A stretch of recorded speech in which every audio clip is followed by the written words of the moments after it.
This is exercise 1 for the additional views and dimensions lesson.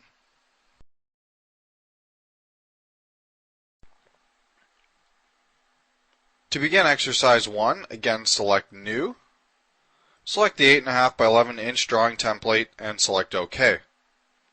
You can close the Model View dialog and open the View palette. Select exercise 1 and we're going to insert the top view as the top view. We don't want a projected view, so I can go ahead and press Escape to get out of the projected view command. Now you can see in this case SOLIDWORKS has automatically added my quarter 20 note for the tapped hole, and this is what I was talking about before, where it appears that there's still some glitches in SOLIDWORKS in when it adds the notes and how it adds those hole callouts. And I trust that within the next few months the service packs will address this problem. I do apologize that the problem is not addressed at the time of these instructional videos. Now anyway, we'd like to add a nice unique section view through this part. So the first thing I'm going to do is select the point command.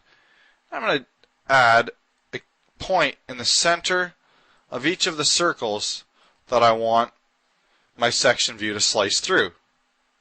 And then I can select the centerline tool and sketch my centerline tool so that when I draw it, I'm snapping to those points.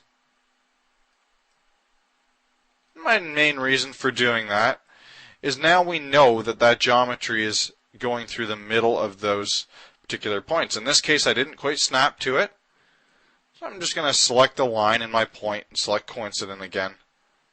And I'll do the same thing for the other line over here. Now with my complete section line complete, I can select View Layout and select Section View.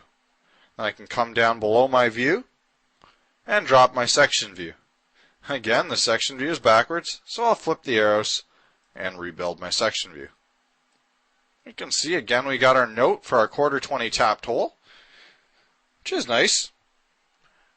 And now all we need to do is go ahead and add our dimensions. But first I think we'll change the scale of this particular drawing. Instead of 1 to 2, let's use 2 to 3. It's just a little bit bigger and still fits nicely on our page.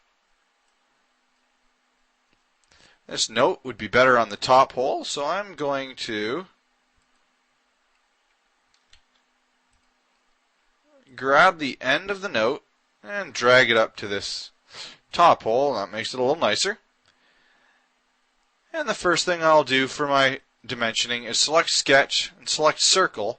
I'm going to draw a circle that goes from the center of that bolt circle to the one circle.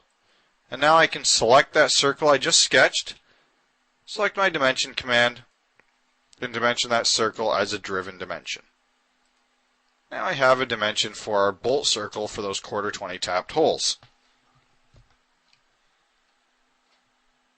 Next we can go ahead and begin adding our remaining dimensions.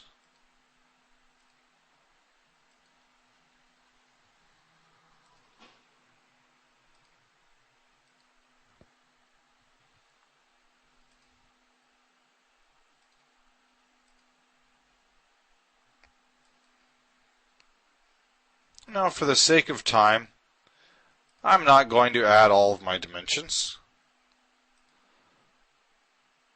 I trust that you can make use of the dimensioning standards that you use to add the relevant dimensions. So just before I conclude this example, I'll right-click, edit my sheet format, and adjust the name to Instructor.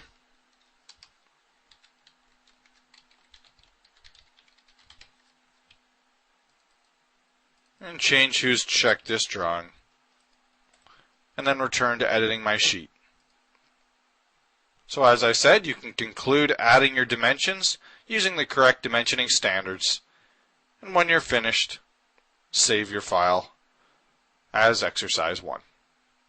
Thank you, and I trust this exercise was a help.